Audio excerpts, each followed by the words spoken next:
And welcome back to Inclusive Design 24, brought to you in partnership with Barclays Access, the PACEO Group, Intopia, Microsoft Edge, and Open Access Technologies.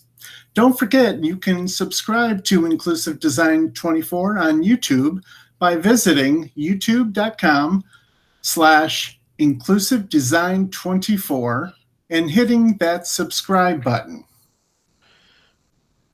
Don't forget to follow ID24Conf on Twitter. And if you have any questions for the presenter, tweet them using the hashtag ID24, and we'll ask them at the end of our session. Okay, and up now we have Thaddeus Cambron. He's going to be talking about addressing trauma and stressor-related disorders. Over to you, Thaddeus. Hi, thank you very much for having me here. So I just want to talk a little bit about the genesis of this research, and really the research is kind of just beginning. So the genesis of this is research on anxiety and trauma in regards to accessibility came from my involvement in the W3C's Cognitive and Learning Disability Task Force. So prior to joining the task force, the group had selected 8 user groups. I believe was dyslexia, aphasia, nonverbal severe speech language impairments, mild cognitive impairments, dementia, and intellectual disability, and ADHD, autism and dyscalculia. During the time I was working with them, we were working on the success criteria for WCAG 2.1, and myself and another member were discussing the impact of emotional disabilities on learning, and started to look at kind of where we might start that kind of research. And when we looked at all the disabilities that fall into that category, is actually too overwhelming, right? It's too big of a place to start. But I was really interested in pursuing this research, and I thought it was also very important. So I'm part of the Bay Area Accessibility and Inclusive Design Meetup, and the Meetup owner, Janison Ascension, encourages people who have never presented before to present. So I did present.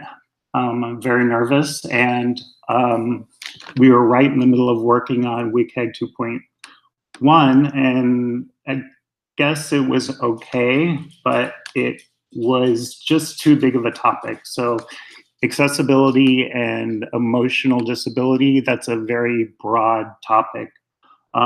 So I don't know if that was the best presentation I've ever given in my life, but it kind of made me snap back to reality and think about a more narrow scope of users. So around the time that we were working on WCAG 2.1, I saw a movie called Paper Tigers by KPIR Films. And I did try to contact them for permission to use their box art for this presentation, but I didn't hear back. So I'm hesitant to say much about the film without the permission. It is on iTunes, and it was incredibly insightful, talking about at-risk youth in a variety of ways from the perspective of trauma-based learning. So the key motivation for this research is toxic stress. And toxic stress responses can occur in childhood, so under 18. The child experiences strong, frequent, or prolonged adversity, such as physical or emotional abuse, chronic neglect, caregiver substance abuse, mental illness, exposure to violence, and the accumulated burdens of family or economic hardship without adequate adult support. So there's a feeling of being trapped, there's a feeling of having no one to talk to, and a feeling of maybe no space that is safe to go.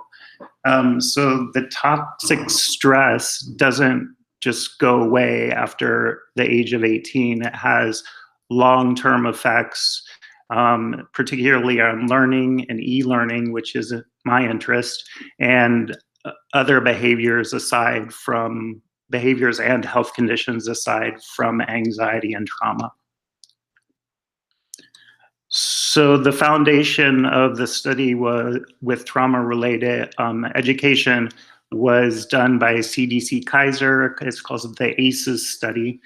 And the ACEs study is an adverse childhood experiences study, and is one of the largest investigations of childhood abuse and neglect and later life health and well-being. So the emphasis here is on later life health and well-being. So it's not just that the child is in a period of trauma, but there's many health effects after the age of 18. And the trauma itself and the anxiety is just like one component of it.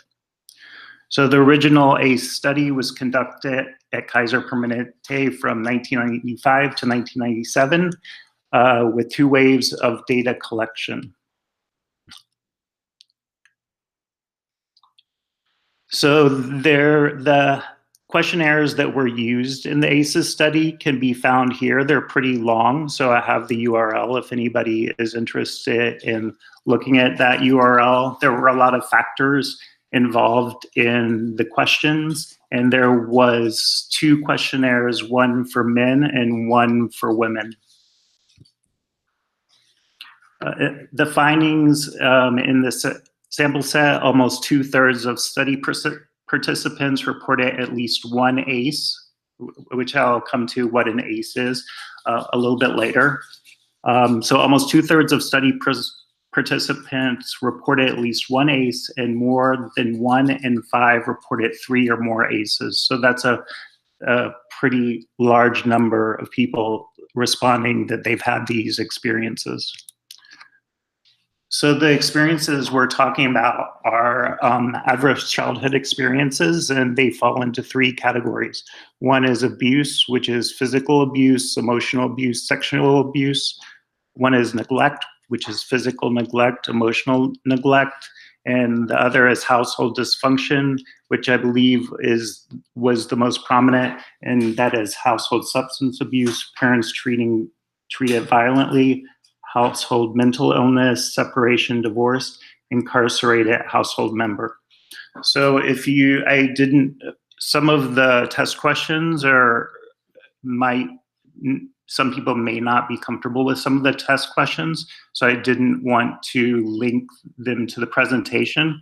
But if you'd like to see what those questions are, you can go to the URL here, which is aces2high.your/ACE/score, and it will ask you a series of questions about the time before 18 years old, and then it will give you a score. I think the score is between 1 and 5, 5 being the highest.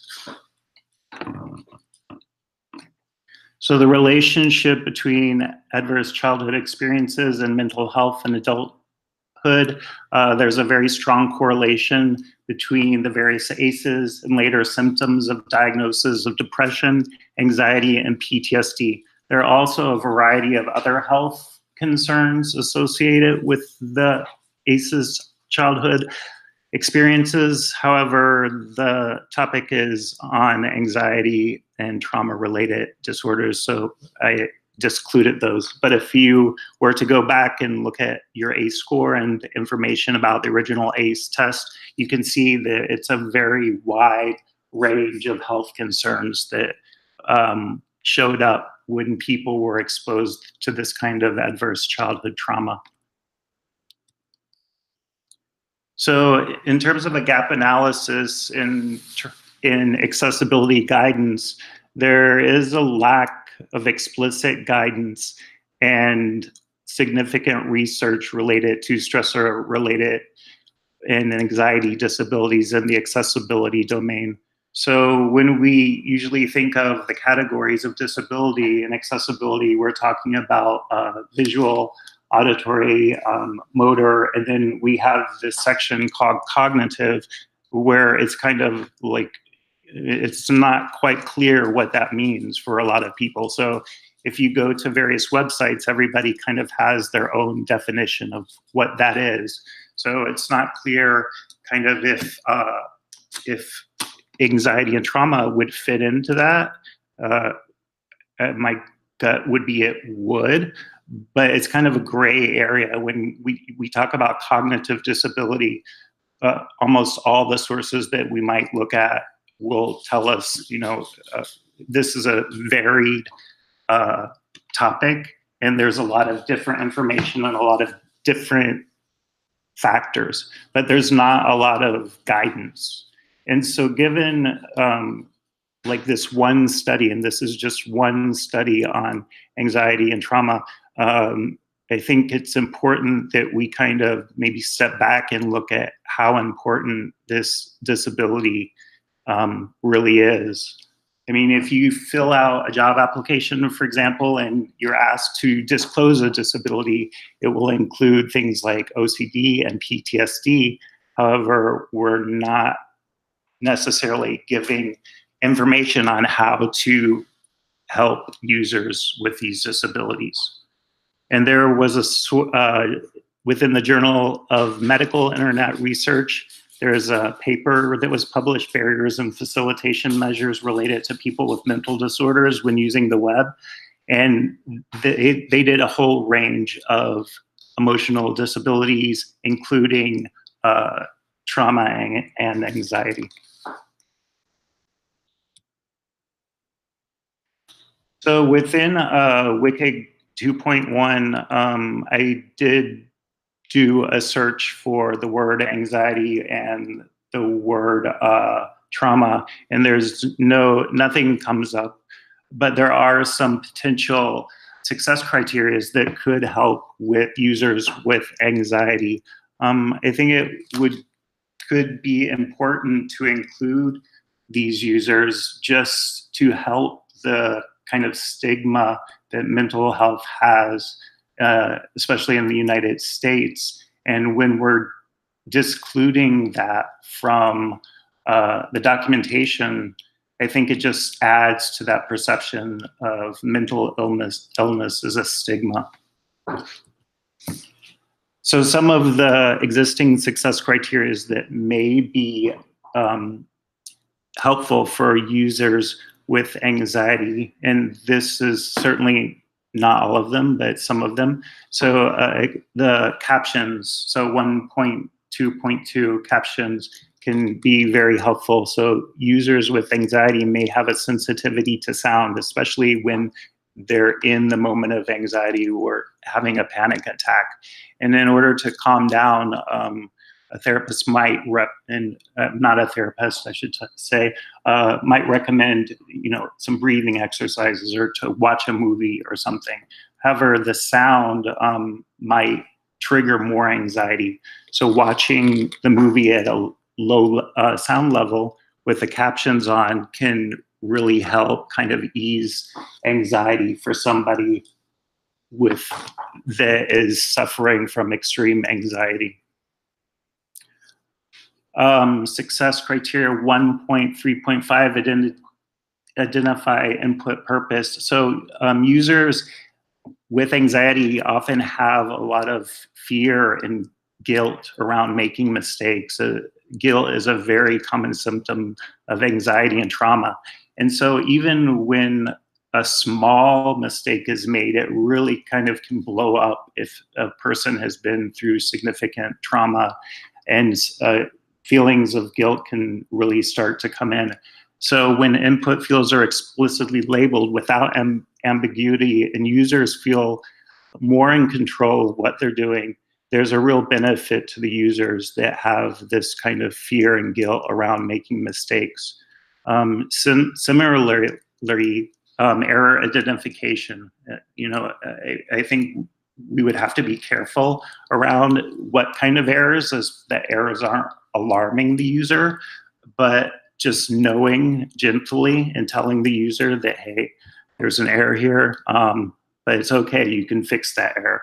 And giving them the confidence that, hey, there's an error, but yeah, everything's not lost. Things will be okay. Success criteria 1.4.2 audio control. So any unexpected distraction may have an impact on somebody in the middle of an anxiety attack or, on edge, let's say. So this also could startle a user. And if it's not obvious how to turn off the audio, a user may just shut down the browser. If there's a couple of pages running, may just shut down the browser and abandon a task and abandon a page. Similarly with pause, stop, and hide, because of the distractions associated with tickers, etc. There's a disadvantage for these users that are easy to have their focus taken off a topic or easily startled. 2.1.1 keyboard. So in severe cases of anxiety where a user might be shaking, it may be easier to put pressure on a key as opposed to navigating with a mouse. So that motion of, especially if you're extremely anxious, a lot of the anxiety and shaking will be in your hands. So it's almost a relief to put pressure on something. So putting pressure on the keyboard can act as a reliever for the anxiety, as well as mitigation for controlling the user interface. Same with target size. If the target size is too small and they're shaking during extreme anxiety, then that could be a problem, trying to repeatedly hit a target size that's too small.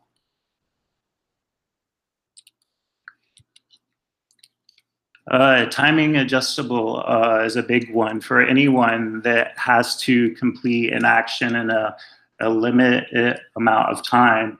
That can produce anxiety for almost anyone. So for people that are having anxiety as a disability, this kind of sense of urgency and need to complete something within a allotted time can really be debilitating for people. And aside from abandoning a task, they may perform a task inaccurately. So there's a very knowledgeable person may make a mistake on a test just because they're anxious. That happens all the time in test anxiety, for instance. Not included in 2.1 is if a mechanism for timing is visible, it could be very beneficial for a user to hide that mechanism. So this is common if you're taking an online class or exam. There's often a timing mechanism there, and the LMS Canvas, for instance, has a mechanism to hide that timer. So that if you're worried about the time and you keep it's distracting you, that Canvas actually will allow you to hide that timing mechanism. Similarly, timeouts, because of the impact of a timed event and the fear of losing information can really be anxiety provoking, especially when entering important data like a online transaction.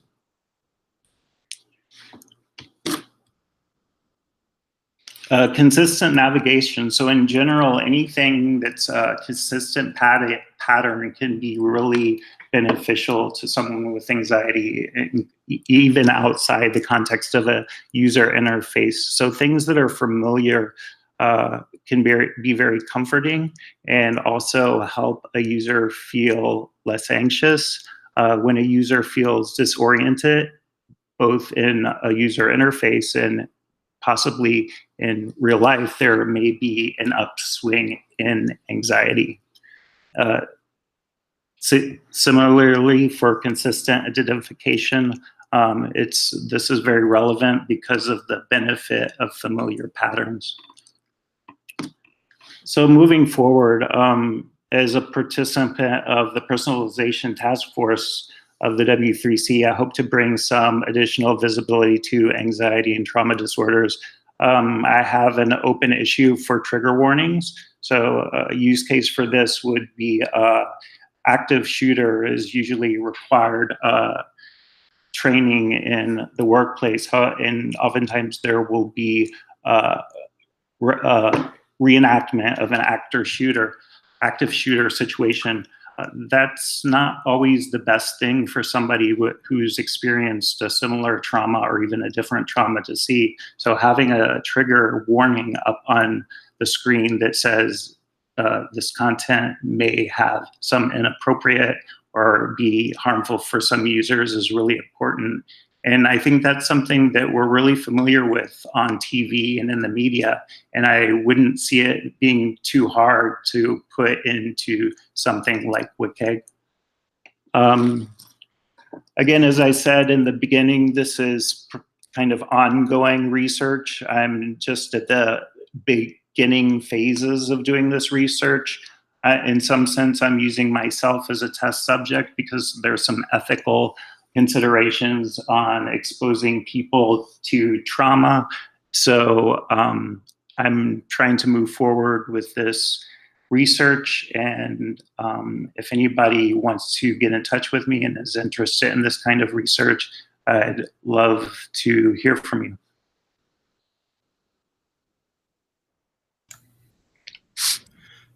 Thaddeus, thank you so very much. That was an inspirational talk. I can't tell you how much this topic and the information you just shared, for lack of a better way to describe it, really jazzes me.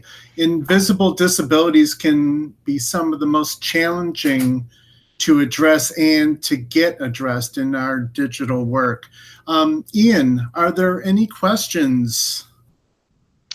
Well, I have some questions of my own to talk about. So, firstly, how did you get started in this area of accessibility specifically? You talked a little bit about how you became more focused on it, but what was your introduction to it? So originally I had accessibility from working in healthcare technology. And I believe it was at CSUN, I met somebody that was part of the cognitive disability task force. And I knew that it was an area that, for lack of a better word, I guess they're maybe not as popular as the other task force. I mean, there weren't as many participants. And I thought it was something really important to focus on and a place where help was needed. Also, just from my own experience, like I've had OCD my whole entire life, so I don't really know anything different. And the kind of just being in the W3C and being an invited expert, because I wasn't, my company wasn't part of the W3C at the time. Just like I have a lot of gratitude for kind of where I'm at now, and the fact that I'm even able to be here talking to viewers on Skype. It's just really, there's a lot of gratitude there. I mean, as a 18-year-old, I could barely give my order to a waitress, you know, and to be here in the technology business where most of us are making really good salaries. I think it's really important just to acknowledge that and to try to give back to that. Absolutely, this is something that I think the web in general and you know, working with the W3C is a really great way to give back to that community and that technology. It's great that we're able to do that. Dennis, anything from you? Sure. Thaddeus, can you tell us a little bit more about your work with the W3C Personalization, Semantics, and Cognitive Task Force? Yeah, so I think this was kind of a spin-off of the Cognitive Disability Task Force. So I would say kind of our use case is cognitive disabilities, but we're looking at ways to personalize user interfaces so users have more control over what they want from the web. Does this make sense. So an example would be simplification of the interface. So if an interface was for a user with some sort of cognitive disability too complex and they were overwhelmed by that complexity, the ability to simplify that user interface. Okay, great. Thank you. So that would be removing buttons, removing content, presenting content in a way that they may better understand.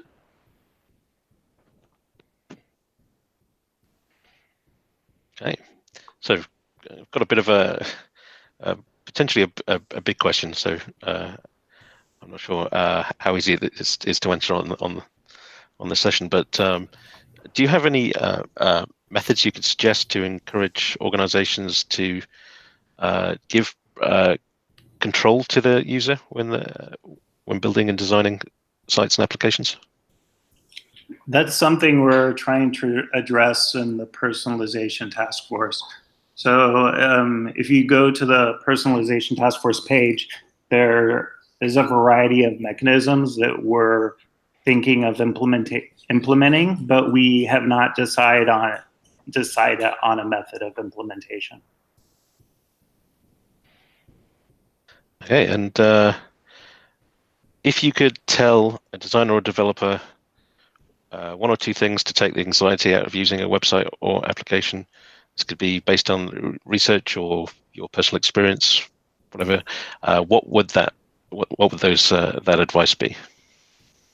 I think the biggest problem for somebody experiencing anxiety is distractions.